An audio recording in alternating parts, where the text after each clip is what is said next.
Assalamualaikum.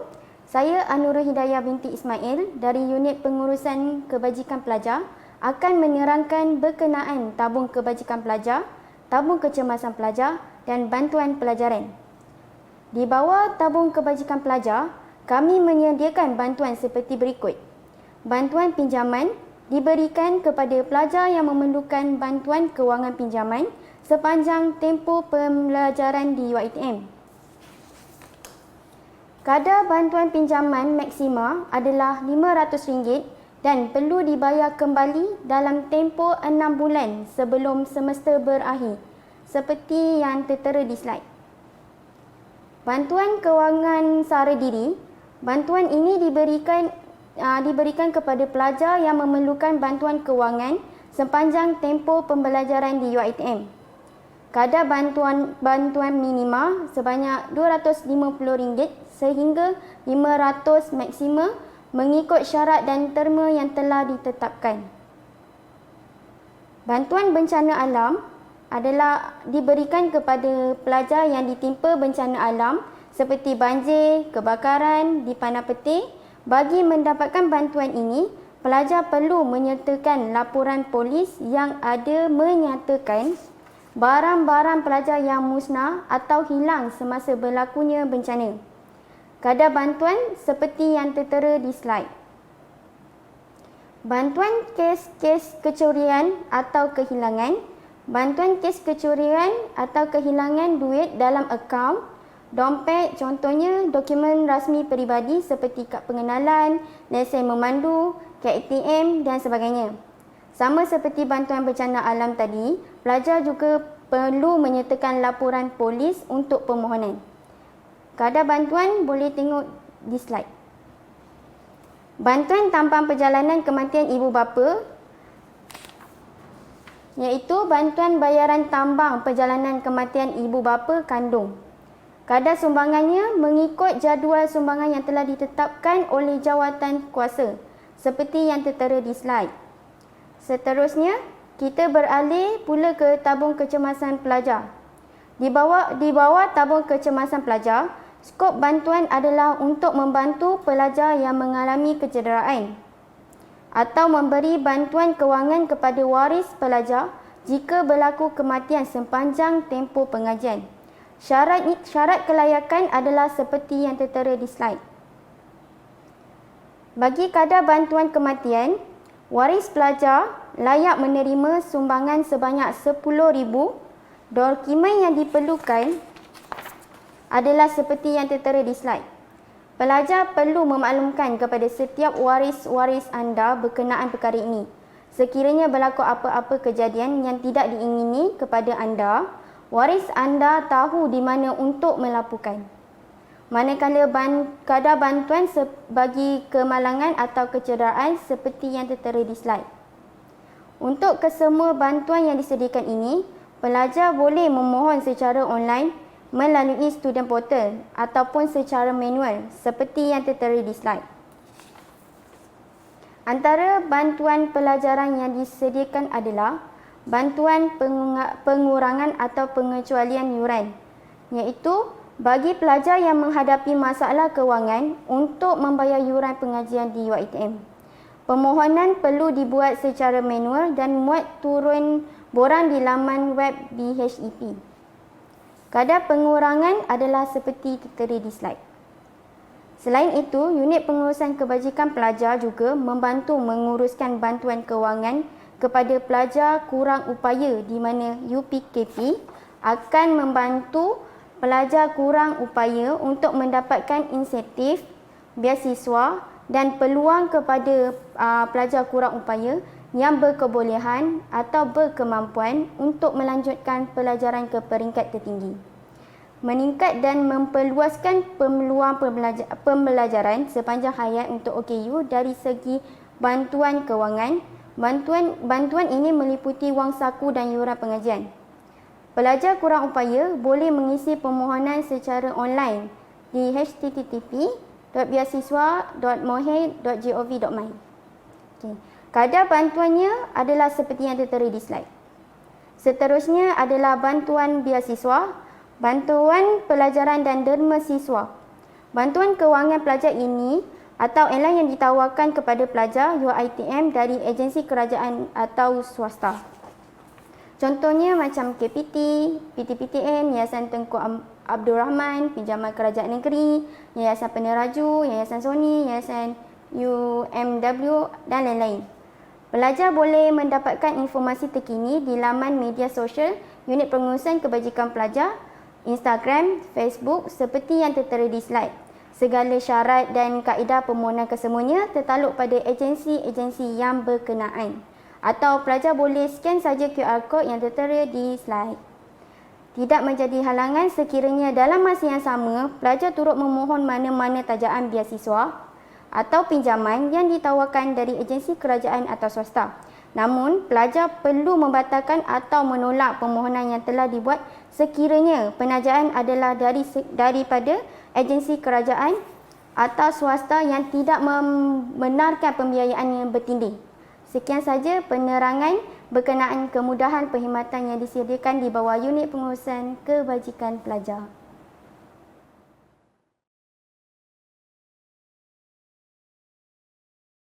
Skim Perkhidmatan Kesihatan Pelajar. Semua pelajar sepenuh masa yang telah berdaftar dan membayar yuran kesihatan adalah layak mendapatkan perkhidmatan perubatan dan pengagihan di pusat kesihatan, unit kesihatan UiTM, klinik kerajaan, hospital kerajaan, hospital universiti atau hospital angkatan tentera.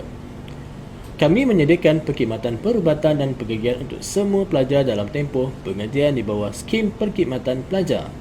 Kami juga menyediakan perkhidmatan di seluruh kampus-kampus UiTM, klinik kerajaan, hospital kerajaan, hospital universiti dan hospital angkatan tentera. Untuk mendapatkan surat jaminan, anda boleh dapatkan di pusat kesihatan atau unit kesihatan UiTM. Tempoh sah laku surat akuan adalah 1 bulan dari tarikh ianya dikeluarkan. Kos pembayaran yang ditanggung oleh universiti. Untuk had maksimum pembayaran rawatan dihadkan kepada RM5,000 setahun dan tidak melebihi RM15,000 sepanjang pengajian pelajar. Pembayaran kos rawatan di hospital yang terpaksa didahulukan, anda boleh kemukakan resit-resit asal kepada klinik kesihatan UiTM untuk tuntutan. Kemudahan rawatan. Yang pertama, rawatan pesakit luar perubatan. Semua pelajar sepenuh masa yang telah mendaftar dan membayar yuran kesihatan adalah layak mendapatkan kemudahan ini di pusat kesihatan atau unit kesihatan. Perkhidmatan rawatan perubatan dalam kampus yang dikendalikan oleh kaki tangan UiTM atau klinik kerajaan. Yang kedua, rawatan pergigian.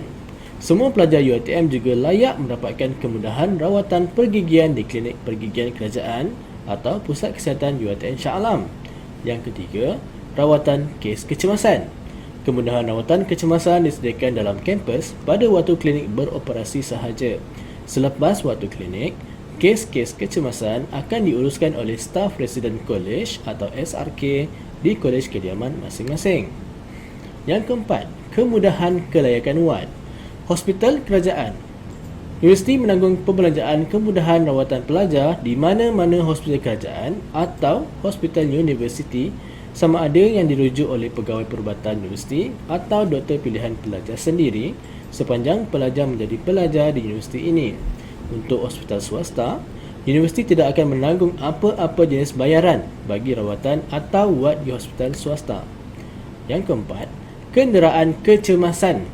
Universiti menyediakan kemudahan pengangkutan untuk semua kes kecemasan selama 24 jam sehari sepanjang semester. Semasa cuti semester, kemudahan kenderaan ini terhad semasa waktu klinik beroperasi sahaja.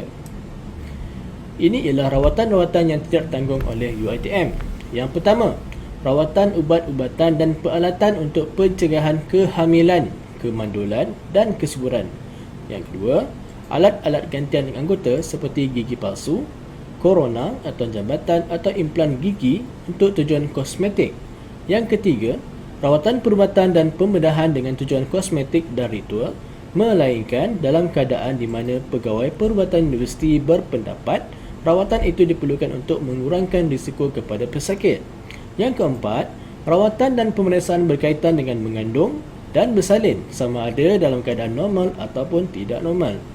Yang kelima, rawatan imunisasi sama ada untuk tujuan pelalian biasa ataupun untuk keadaan wajib, seperti imunisasi sebelum pergi keluar negara, imunisasi semasa wabak dan sebagainya, kecuali suntikan ATT dan yang diberikan oleh universiti sahaja. Yang keenam, perbelanjaan rawatan perubatan alternatif. Yang ketujuh, perbelanjaan rawatan di hospital swasta. Yang ke-8, perbelanjaan rawatan di luar negara. Yang ke-9, ubat-ubatan yang dibeli dari farmasi sendiri, melainkan yang mempunyai preskripsi dari pegawai perubatan universiti. Yang ke-10, rawatan ortodontik di hospital kerajaan atau klinik swasta. Seterusnya, rawatan di luar negara. Rawatan perubatan dan pergian bagi pelajar di luar negara tidak akan ditanggung. Penganjur dinasihatkan untuk menguruskan insurans perubatan untuk pelajar yang menyertai aktiviti ke luar negara sahaja. Seterusnya, untuk pemeriksaan kesihatan pelajar baru. Yang pertama, pelajar perlu mengisi borang deklarasi kesihatan secara online semasa penerimaan tawaran. Yang kedua, pelajar tidak perlu mengguna dan mencetak borang C, iaitu laporan pemeriksaan kesihatan. Yang ketiga, pemeriksaan kesihatan akan dilakukan di Pusat Kesihatan UiTM Shah Alam selepas pandemik COVID-19 di Malaysia disahkan tamat. Yang keempat, temu janji pemeriksaan kesihatan akan dimaklumkan melalui email masing-masing selepas pandemik COVID-19 di Malaysia diisytiharkan tamat. Yang kelima, pelajar perlu mematuhi tarikh temu janji pemeriksaan kesihatan yang telah ditetapkan. Yang keenam, yuran kesihatan telah dijana kepada pelajar baru dan perlu dibayar melalui Bank Islam Berhad.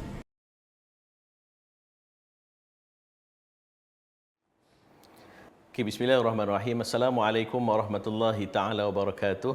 Alhamdulillahirabbil alamin wassalatu wassalamu ala asyrafil anbiya wal mursalin wa ala alihi wa sahbihi ajma'in.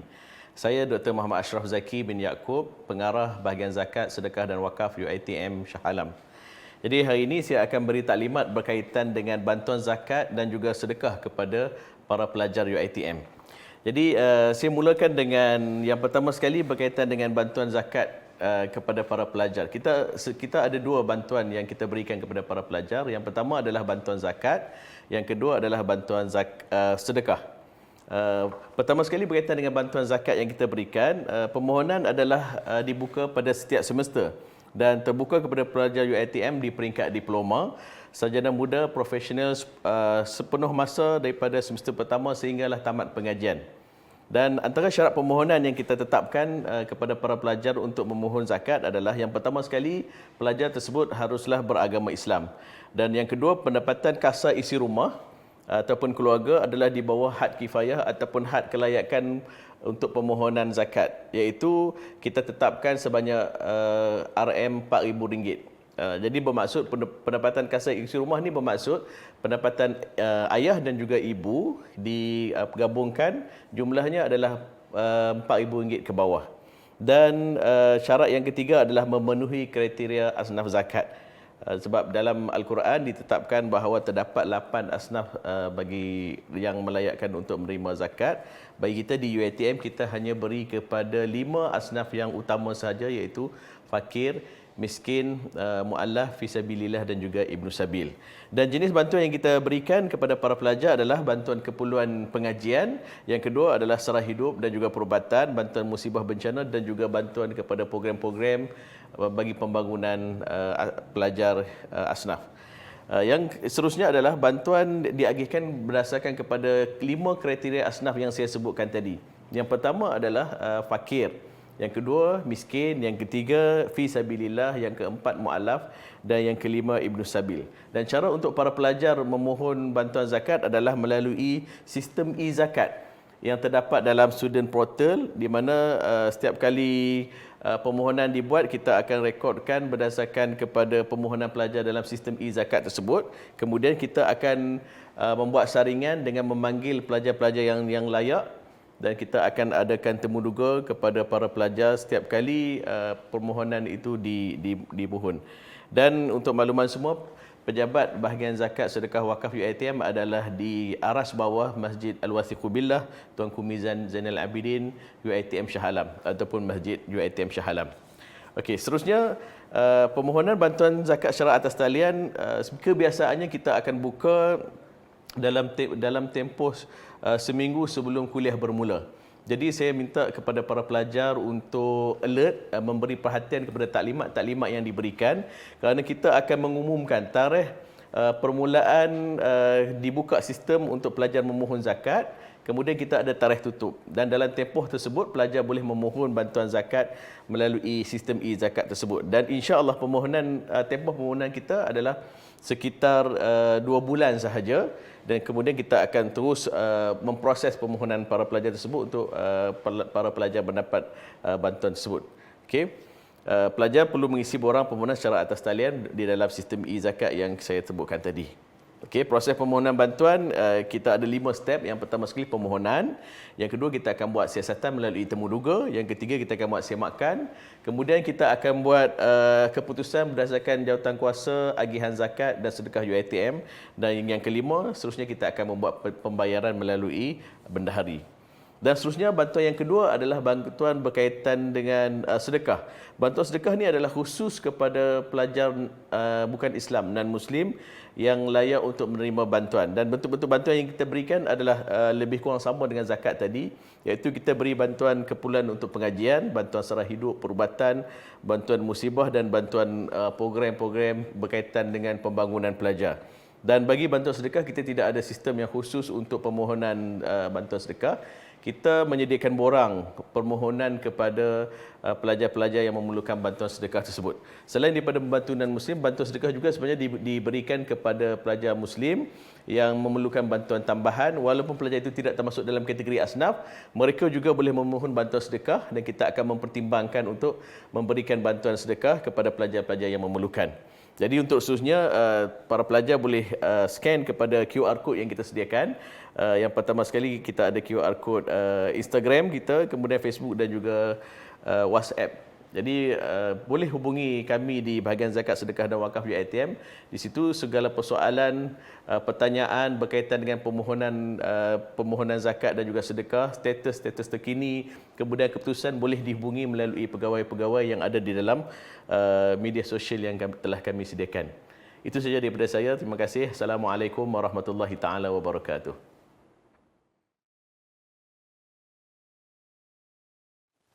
Assalamualaikum warahmatullahi wabarakatuh dan salam sejahtera. Tahniah diucapkan kepada semua pelajar-pelajar baru yang telah mendapat tawaran di UiTM dan juga selamat datang diucapkan ke sesi Minggu Definisi Siswa. Pada hari ini, saya Amizah Muhammad Amin, Ketua Unit Kemudahan Kolej, akan memberi sedikit penerangan tentang kemudahan kolej dan juga kelayakan serta bantuan-bantuan dari segi kemudahan kolej yang boleh saudara dan saudari mohon pada masa akan datang. Saya mulakan dengan kemudahan kolej. Unit kolej di UiTM mempunyai sebanyak 8 buah kolej yang terdiri daripada Kolej Perindu, Kolej Delima, Kolej Meranti, Kolej Teratai, manakala Kolej Siswi pula terdiri pada Kolej Mawar, Kolej Melati, Kolej Seroja dan Kolej Anggrek. Walaupun begitu, sebenarnya kita masih mempunyai kolej-kolej lain di semua kampus. Secara keseluruhannya, kolej-kolej di seluruh kampus UiTM mempunyai lebih kurang sebanyak 133 buah kolej kediaman. Fungsi unit ini adalah untuk menjaga kesejahteraan para pelajar dan memberi kemudahan kolej serta membantu pelajar dari segi kebajikan dan juga elon bantuan makanan. Selain daripada itu, unit kemudahan kolej juga menyelaras data pelajar-pelajar yang memohon kolej kediaman dan kepada mereka yang gagal permohonan kolej gagal kemudahan kolej kediaman boleh merayu melalui saluran yang kita sediakan di dalam portal pelajar. Jadi untuk slide yang seterusnya, pelajar-pelajar akan ditawarkan sebanyak 3 jenis bilik, iaitu bilik berdua, bilik bertiga dan juga bilik berempat. Untuk bilik berdua, kadar harganya adalah sebanyak RM420. Manakala bilik bertiga akan dikenakan charge sebanyak RM315 Dan untuk bilik berempat, pelajar-pelajar akan dikenakan charge sebanyak RM210. Semua kadar ini adalah kadar untuk satu semester. Jadi pelajar-pelajar hanya perlu membayar sekali dalam satu semester, iaitu pada awal semester apabila ditawarkan kolej kediaman. Untuk pelajar-pelajar baru, anda disarankan untuk membayar charge kolej ini setelah anda mendaftar pada 9 hingga 11 Oktober nanti di semua kolej-kolej kediaman yang mana anda ditempatkan. Permohonan kolej ini akan dibuat secara automatik. Jadi untuk pelajar-pelajar baru, anda tidak perlu lagi membuat permohonan kerana semasa anda datang pada 9 hingga 11 hari bulan Oktober nanti, anda akan terus didaftarkan ke dalam sistem kolej. Dan untuk pelajar-pelajar yang mendaftar di Shah Alam, lebih-lebih lagi kepada pelajar-pelajar yang ditawarkan daripada lulusan STPM dan juga matrikulasi, anda telah akan disediakan penempatan secara automatik di mana anda boleh datang dan terus mendaftar pada tarikh yang telah ditetapkan. Saya yakin saudara dan saudari telah menyemak jadual yang dikeluarkan di online.uitm.edu.my di mana anda akan diberi maklumat di mana dan bilakah anda perlu mendaftar.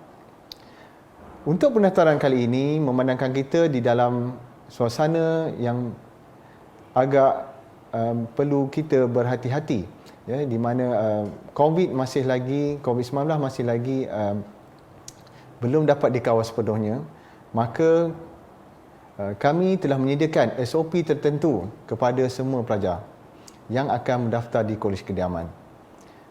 SOP ini boleh disemak juga di online.uitm.edu.my di bawah tajuk pendaftaran kolej kediaman, yang mana pelajar-pelajar akan mendaftar secara drop off, di mana ibu bapa akan menghantar pelajar dan terus keluar daripada kampus, manakala pelajar akan mendaftar dengan sendiri kepada kolej kediaman dengan pergi ke kaunter-kaunter yang akan disediakan. Dan pendaftaran kami amat mudah, ya, tidak ada melibatkan sebarang mengisi surat, ya, ataupun mengisi borang dan sebagainya. Anda hanya perlu tunjukkan borang perakuan perabot, ya, borang perakuan penerimaan perabot yang telah dicetak dengan barkod di atasnya, dan kami akan mengimbas barkod tersebut. Untuk yang slide seterusnya, kelayakan untuk tinggal di kolej kediaman telah ditetapkan dalam dasar yang telah dirangka lebih awal. Antara mereka yang akan diberikan kolej ataupun penempatan kolej kediaman secara automatik pada setiap semester adalah mereka yang terdiri pada Majlis Perwakilan Pelajar. Yang kedua ialah pelajar jawatankuasa perwakilan kolej.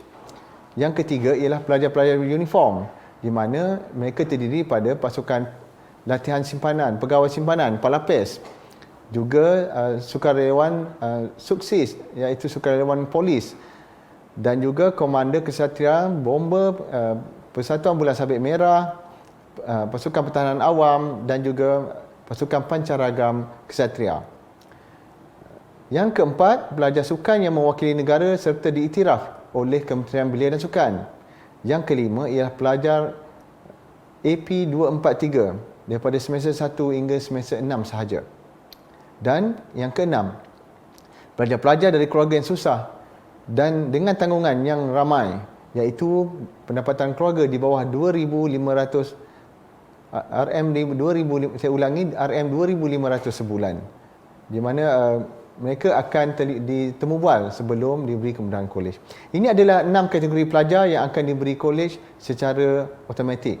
Selain daripada ini, pelajar-pelajar hendaklah pergi ataupun menghadiri aktiviti-aktiviti yang telah ditetapkan oleh kediaman, di mana aktiviti-aktiviti yang dianjurkan ini adalah salah satu kriteria yang anda perlu penuhi untuk memohon kolej kediaman pada masa akan datang. Secara umumnya, setiap kolej memerlukan 9 penyertaan pelajar, 9 kali penyertaan pelajar di dalam setiap aktiviti. Maka selain daripada 6 kelompok pelajar ini, pelajar-pelajar lain juga boleh mendapat kolej keidamaan pada semester yang akan datang dengan syarat seperti yang saya telah sebutkan tadi, iaitu menghadiri apa-apa program peringkat kolej dengan 9 kehadiran. Jadi saya harap saudara dan saudari dapat memahami kaedah yang digunakan oleh UiTM untuk memberi penempatan ataupun memberi kemudahan kolej keidamaan kepada pelajar-pelajar. Jika masih lagi kurang jelas tentang perkara ini, anda boleh melayari laman web UiTM di mana anda boleh pergi ke Student Affairs Division dan anda boleh melayari laman web HEP di sana, iaitu bahagian haiwan pelajar, ataupun hep.uitm.edu.my. Slide seterusnya ialah tentang elon bantuan makanan pelajar. Elon makanan ini diberikan kepada pelajar-pelajar UiTM mengikut kriteria atau kelayakan yang telah ditetapkan. Antara syarat kelayakannya ialah pelajar diploma. Ya, pemohon mestilah pelajar diploma, pelajar pra-diploma dan juga pelajar sijil sepenuh masa. Pelajar-pelajar separuh masa tidak layak untuk memohon bantuan makanan. Kemudian pelajar-pelajar yang saya sebutkan sebelum ini tadi, iaitu pelajar-pelajar daripada program Sarjana Muda AP 243 dan juga pelajar daripada program AC 150, yang ini pelajar profesional lepasan SPM. Yang ketiga ialah pelajar yang berstatus aktif sahaja. Kami tidak akan memberikan bantuan elon makanan kepada pelajar yang berstatus tidak aktif, dan juga kepada pelajar-pelajar yang keluarganya berpendapatan di bawah RM1,500. Pelajar yang tidak mendapat apa-apa tajaan bantuan PTPTN, beasiswa atau derma siswa juga layak untuk memohon, tetapi masih tertakluk kepada 3 golongan pelajar, iaitu program diploma, pra-diploma dan juga CJ sepenuh masa. Permohonan boleh dibuat di student portal pelajar, iaitu istudent.uitm.edu.my, di mana pelajar boleh menyemak segala keperluan-keperluan yang dikehendaki sebelum anda memohon. Seterusnya ialah pemberian elon bantuan makanan. Tentang bagaimana pelaksanaan pemberian elon makanan diberikan kepada pelajar. Bantuan makanan ini adalah berasaskan kepada RM4 sehari dan ia diberikan secara bulanan. Setiap bulan, pelajar-pelajar akan dimaklumkan tentang bagaimana ataupun wang tunai ini akan dimasukkan ke akaun pelajar yang berjaya mendapat dan berjaya diluluskan untuk mendapat elon bantuan makanan tersebut. Walau bagaimanapun, sekiranya pada semester itu pelajar di program diploma ataupun pra-diploma tersebut menghadiri ataupun dikehendaki menghadiri latihan praktikal, maka mereka ini tidak layak untuk mendapat elon bantuan makanan. Begitu juga pelajar yang melebihi tempoh pengajian, di mana yang sepatutnya belajar 6 semester tetapi mereka terpaksa menambah pengajian 1 atau 2 semester lagi akibat tidak lulus subjek-subjek yang tertentu. Yang ketiga ialah pelajar yang dalam cuti khas. Di dalam UiTM, sekiranya pelajar-pelajar menghadapi masalah tidak dapat meneruskan pelajaran, pelajar akan diberi peluang untuk memohon cuti khas. Jadi pelajar-pelajar yang memohon cuti khas ini tidak layak untuk memohon elon bantuan makanan. Yang keempat, pelajar yang mendapat pinjaman kemudahan pinjaman, ya, seperti PTPTN, beasiswa, derma siswa, ya, ataupun beasiswa serta mendapat tajaan daripada mana-mana syarikat. Mereka ini walaupun pelajar diploma ataupun separuh diploma ataupun pelajar-pelajar yang mengikuti sijil sepenuh masa adalah tidak layak untuk memohon kerana telah ada bantuan yang diberikan. Ya. Saya harap saudara dan saudari dapat memahami keadaan ini, dan sekali lagi jika ada apa-apa kemusykilan, anda bolehlah lawati laman web HEP yang telah saya sebutkan sebelum ini. Dan sebelum saya mengakhiri sesi saya pada hari ini, saya mohon untuk saudara dan saudari mencatat nombor-nombor telefon pegawai-pegawai yang boleh dihubungi, ya. Yang yang telah dipaparkan sekarang di layar, ya, di mana terdapat beberapa unit di sana yang anda boleh hubungi, seperti unit pengurusan kebajikan pelajar, bahagian ehwal pelajar kampus Puncak Alam Puncak Berdana, ya, dan bagi kemudahan kesihatan anda boleh mencantikkan nombor telefon yang ada, dan seterusnya saudara dan saudari bolehlah melawat ke laman web yang telah dicantikkan di sana, ya. Ataupun saudara-saudari boleh mendapatkan maklumat daripada laman web bahagian ehwal pelajar. Jadi selepas ini saya akan sesi ini akan diteruskan oleh pegawai daripada unit pengurusan non-resident, iaitu sebuah unit yang menguruskan ataupun menjadi pemudah cara untuk pelajar-pelajar yang terpaksa tinggal di luar, di mana pelajar-pelajar ini telah gagal dalam pembuanan kolejnya kerana pelbagai sebab, dan kita ada satu unit yang diberi nama unit pengurusan non-resident yang akan membantu anda untuk mendapatkan rumah sewa di luar. InsyaAllah akan diteruskan oleh Puan Ikhwanah Mislan selepas ini. Sekian, terima kasih. Assalamualaikum warahmatullahi wabarakatuh dan salam sejahtera. Terima kasih diucapkan kepada Encik Amiza, Ketua Unit Kemudahan Kolej sebentar tadi yang telah menerangkan serba sedikit berkenaan dengan unit pengurusan non-resident. Saya Ikhwanah Binti Mislan selaku pengurus non-resident akan menerangkan seterusnya berkenaan informasi non-resident. Fungsi non-resident kami menjaga kesejahteraan pelajar NR termasuk keselamatan, kebajikan dan juga urusan kecemasan. Kami juga menguruskan data pelajar NR iaitu alamat rumah sewa, dan tanggungjawab anda juga untuk mengemaskini alamat rumah sewa. Kami juga menyediakan program aktiviti pembangunan pelajar termasuk aktiviti bersosial kemasyarakatan bersama kejiranan setempat seperti advokasi denggi dan juga gotong royong. Kami juga menyediakan pengesahan stiker kenderaan pelajar NR bagi pelajar NR yang membawa kenderaan masuk ke dalam kampus. Seterusnya, lokasi non-resident terletak di atas Bank Islam bersebelahan Kolej Teratai dan juga Kolej Melati. Lokasi kedua kami terletak di Seksyen 7 bersebelahan Giant Seksyen 7, yang mana kami menyediakan kemudahan internet dan juga komputer untuk keselesaan pelajar melakukan perbincangan dan juga kelas ODL yang akan digunakan di kebanyakan fakulti pada buka semester nanti.